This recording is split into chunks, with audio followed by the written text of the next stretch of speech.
Maaf Ustaz, pertanyaannya di luar konteks. Dakwah yang mengedepankan Al-Quran dan Sunnah dengan ciri-ciri tertentu seperti tidak isbal, memelihara jenggot, dan seterusnya, melaksanakan sesuai dengan Sunnah, sering dikotakkan atau dinamakan sebagai aliran Salafi atau Wahabi oleh kelompok-kelompok yang tidak suka dengan dakwah Quran dan Sunnah.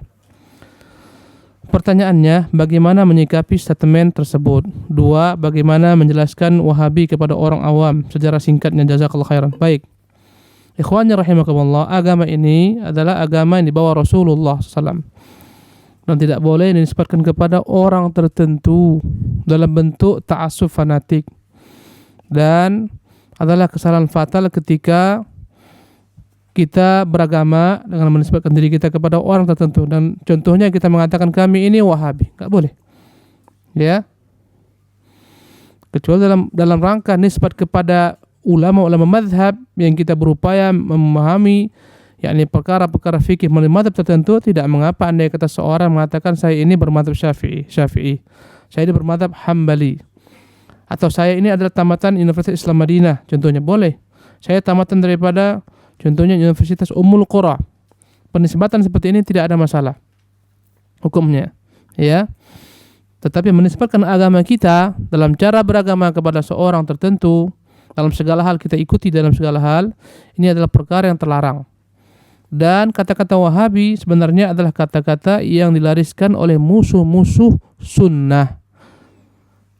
Kata-kata Salafi ini adalah term atau istilah yang dilariskan, disebarkan oleh musuh-musuh sunnah, ya, baik daripada orang-orang khurafiyun yang senang dengan khurafat, kuburiyum yang senang dengan beribadah di kuburan, mengkultuskan kuburan, memuja ahli kubur, ya, dari golongan sufiyah yang menjadikan wali-wali mereka lebih daripada para nabi, ya, dan ini pun didukung oleh orang-orang kufar. Sampai-sampai orang Inggris pun begitu kuatnya, gencarnya menyebarkan isu-isu tentang Wahabi.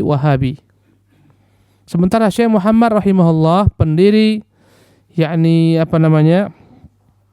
Syekh Muhammad sendiri adalah orang yang dinisbatkan kepadanya aliran ini, ya. Namanya bukanlah Wahab, tapi namanya Muhammad bin Abdul Wahhab bin Sulaiman. Namanya adalah Muhammad bin Abdul Wahhab bin Sulaiman al-Musyrib at-Tamimi. Seharusnya andai kata-kata menisbatkan kepada beliau bukan Wahabi tapi apa? Muhammadi. Kenapa dilekatkan dengan Wahabi? Karena ada aliran yang memang sesat dan dikafirkan ulama yang timbul jauh-jauh berabad-abad sebelum beliau di negeri Maghrib sana, daerah Maroko sekitarnya, Afrika, ya, yang namanya gerakan Wahabiyah yang dikafirkan oleh ulama-ulama Islam dan kaum muslimin. Mereka menumpahkan darah dan seterusnya, ya. Saya lupa nama pendirinya, Abdullah bin Rustum, ya. Inilah pendirinya, dikafirkan para ulama. Untuk mengaburkan akidah ini, akhirnya orang-orang pun mencomot yang di sana dilekatkan kemari, ya. Oleh karena itu sebenarnya ungkapan Wahabi ini bukan daripada Syekh Muhammad sendiri. Karena Syekh Muhammad bukanlah mendirikan satu mazhab, tidak. Dalam hal akidah dia bermazhab salaf. Apa akidah salaf? Akidah salaf adalah akidah sahabat Rasulullah SAW, akidah Rasulullah para sahabatnya. Dalam masalah asma' sifat, mereka menerima asma' sifat dan tidak mentakwilkannya, tidak menggiring makna tersebut kepada takwil-takwil lain. Dalam masalah akidah, dalam masalah fikih mereka bermadzhab apa? Ahmad bin Hanbal, yang diakui oleh kaum muslimin 4 mazhab, Hambali, Maliki, Syafi'i dan mazhab Hanafi. Jadi beliau tidaklah membawa sesuatu yang baru dalam Islam, tidak. Apalagi untuk merusak Islam, apalagi untuk merusak akidah. Dan banyak sekali lontaran-lontaran yang dialamatkan kepada beliau berupa fitnah-fitnah, tuduhan-tuduhan, dan beliau telah membantahnya dalam risalah-risalah beliau. Beliau dituduhkan mengkafirkan semua kaum muslimin sebelum beliau, ya, menghalalkan darah kaum muslimin. Banyak sekali tuduhan-tuduhan yang ternyata dia bantah dengan tulisan-tulisannya. Dan ada tulisan-tulisannya, ya, bahwasanya beliau tidak pernah mengkafirkan kaum muslimin, apalagi menyuruh kaum muslimin memberontak kepada pemimpinnya. Enggak benar, ya. Bahkan muncul syubhat-syubhat dikatakan bahwasanya beliau memberontak kepada Turki Utsmani. Tidak, karena beliau sama sekali dahulu kala Turki Utsmani tidak sampai, yakni mereka menguasai wilayah wilayah Najd ketika itu, enggak. Turki Utsmani hanya menguasai Mekah dan Madinah. Ketika itu di luar kekuasaan Turki Utsmani. Ya. Dan banyak seputar ini syubhat yang ditiupkan, yang intinya adalah membuat bagaimana orang lari daripada sunnah. Untuk menjauhkan orang daripada sunnah dikatakan pengikut Wahabi. Dikatakan ini Salafi Wahabi. Subhanallah. Adapun penisbatan kata-kata salaf, tentulah perkara yang juga ada pada masa Rasulullah SAW. Berkata Rasulullah kepada putrinya Fatimah, "Ni'mas salafu ana laki." Saya inilah salaf yang terbaik untukmu. Maksudnya apa? Pendahulu yang terbaik. Dan definisi salaf adalah orang-orang yang berupaya mengikuti cara beragama Rasulullah dan para sahabat dan para tabi'in. Inilah salaf. Maka orang-orang salafi adalah orang yang berusaha mengikuti cara beragamanya Rasulullah, para sahabat dan para tabi'in. Karena inilah merupakan zaman keemasan yang kata Nabi, khairun nasu qarni. Sebaik-baik manusia yang hidup pada zamanku. Siapa maksudnya? Apakah Abu Jahal? Abu Lahab? Tidak. Siapa maksudnya? Para sahabat-sahabat Rasulullah SAW. Thumma alladhina, kemudian orang-orang yang datang setelah mereka. Setelah mereka adalah zaman siapa? Zaman tabi'in. Thumma alladhina, kemudian zaman yang setelah mereka itu tabi'ut tabi'in. Makanya yang namanya salaf kebalikannya adalah khalaf. Apa itu khalaf? Khalaf adalah orang-orang yang tidak mengikuti cara beragamanya Rasul dan para sahabat. Sekalipun mereka hidup di zaman terdahulu. Makanya pada zaman tabi'in, Wasil bin Atha, murid Hasan Basri, tidak dikatakan sebagai salaf. Tapi dia khalaf. Kenapa? Menyelisih akidah gurunya dan akidah kaum muslimin. Jaham bin Safwan tidak dikatakan salaf. Kenapa? Menyelisihi akidah kaum muslimin dalam perkara sifat-sifat Allah SWT yang dia tolak dan didustakan. Ya, mengikut Qadariyah, Jabariyah, semua mereka khalaf. Apa makna khalaf? Orang-orang yang mengikuti cara beragama yang bukan cara beragama Rasul dan para sahabatnya. Ya, itu namanya apa? Khalaf. Maka wajib bagi setiap orang mau selamat mengikuti jalan siapa? Salaf. Maka untuk memudahkan orang jauh daripada mazhab, daripada perkara sunnah ini, nggak payah tempelkan label Wahabi sesat, Wahabi mengkafirkan kaum muslimin, Wahabi menumpahkan darah kaum muslimin, Wahabi menghancurkan situs-situs Islam contohnya. Padahal ketika Syekh Muhammad bin Saud dengan Syekh Muhammad dengan Raja Muhammad bin Saud bersama-sama Muhammad ini membangun daulah Saudiyah, mereka bangun atas pilar-pilar tauhid. Adapun kuburan-kuburan yang dibuat besar padanya masjid bangun Kubah dihancurkan, itu merupakan bentuk daripada mengikuti contoh sunnah Rasulullah. Karena Rasulullah mengutus Ali.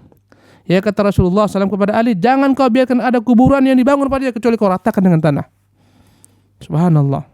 Ini menunjukkan apa yang mereka lakukan bukanlah sesuatu yang baru. Yang mereka hancurkan adalah situs-situs kesyirikan. Dan ini telah ada akarnya pada masa sahabat. Umar memotong pohon ketika Rasulullah baiat di sana. Pada tahun ke-7 Hijriah, Rasulullah SAW pada tahun ke-6 Hijriah melaksanakan Sulh Hudaybiyah, perjanjian Hudaybiyah, di mana sepakat seluruh sahabat untuk membaiat Rasulullah SAW di bawah pohon ini. Karena khawatir setelah Rasulullah wafat, pohon ini dikultuskan, apa kata Umar? Tebang. Ditebang pohon tersebut supaya tidak dikultuskan oleh manusia. Jadi tindakan mereka ketika menghancurkan situs-situs kesyirikan adalah tindakan yang benar, bukan yang salah. Ya. Dan dari sisi akidah, antum bacalah kitab-kitab yang ditulis oleh Syekh Muhammad, Al-Qawaidul Arba, Al-Usulul Thalatha, Kitabut Tauhid, tidak ada padanya akidah yang baru, enggak ada. Semua adalah akidah Rasulullah, karena yang dia nukil adalah perkataan qala Allah, qala Rasulullah, qala Allah, qala Rasulullah, qala sahabah. Enggak ada masalah. Tapi untuk menjauhkan orang, apa dikatakan? Wahabi, Wahabi. Bahkan wallahi saya katakan jemaah haji sebagian sampai di Saudi dibagi-bagi kitab akidah, kitab haji. Itu pembimbing-pembimbing mereka mengatakan itu Wahabi bukan Syafi'i. Itu bahaya, misalkan buang. Sebagian mereka buang buku-buku tersebut. Subhanallah. Allahu Akbar. Dan sekarang Indonesia musuh-musuh dakwah melempar setiap orang yang ingin kembali kepada sunnah dengan apa? Dengan ucapan Wahabi. Wahabi. Mereka lekatkan dengan kata-kata Salafi Wahabi, sawah, Salafi Wahabi. Kita wallahi, subhanallah, kita dilarang beragama mengikuti manusia. Mengikuti siapa kita beragama? Rasulullah SAW. Dan beliau dengan dakwah ketika berkuasa Raja Saud, dengan beliau berdakwah mendakwahkan tauhid, subhanallah. Dan yakni ketika muncul penentangan dari orang-orang yang tergincir kepada kesyirikan ketika terjadi peperangan. Dikalahkanlah Syarif Hussein di Mekah dan seterusnya. Ya, akhirnya semakin berkibarlah dakwah tauhid sampai akhirnya seluruh Saudi dapat dikuasai oleh mereka dengan tauhid. Subhanallah. Oleh karena itu, tidaklah layak kita menjauhkan manusia daripada sunnah. Dan enggak layak kita memberikan kepada macam label-label, kau Wahabi, engkau apa lagi dan seterusnya. Enggak boleh. Subhanallah. Jadi bagaimana menyikapi statement tersebut? Antum bersabar. Mendakwahkan agama kita bukanlah agama Wahabi, agama kita agama Rasulullah SAW, akidah kita akidah Rasulullah. Silahkan baca kitab-kitab ulama. Boleh kamu baca buku Syekh Muhammad yang menerangkan akidah, namanya Kitab Tauhid. Boleh baca kitab ulama lainnya. Baca kitab akidahnya imam contohnya Imam Abu Hanifah, Al-Fiqhul Akbar, atau baca Ushul Sunnah, baca Syarh Sunnah, baca yang lain-lain. Karena mereka semua adalah ahlu sunnah yang berpaham salaf, di antaranya adalah Syekh Muhammad. Dan kita enggak mewajibkan orang yang tidak baca kitab tauhid berarti dia bukan ahlu sunnah. Enggak pernah. Subhanallah. Karena isinya juga adalah merupakan isi yang diambil daripada kitab-kitab para ulama. Antum paham? Inilah sejarahnya. Apalagi ketika Turki Utsmani yang tegak dengan dengan lekatnya tradisi kesufian, mereka menjadikan negeri ketika itu negeri Mamlakah Arabia Saudi sebagai musuh mereka. Maka mereka sebarkan ke dunia Islam berbagai macam bentuk fitnah. Ya, kitab-kitab yang merupakan fitnah terhadap Syekh Muhammad rahimahullah. Bahkan negeri kita pun subhanallah. Banyak sekali kitab-kitab yang sekarang tersebar, tapi alhamdulillah semuanya telah dibantah oleh para penimba ilmu. Wallahu tabaraka ta'ala alam.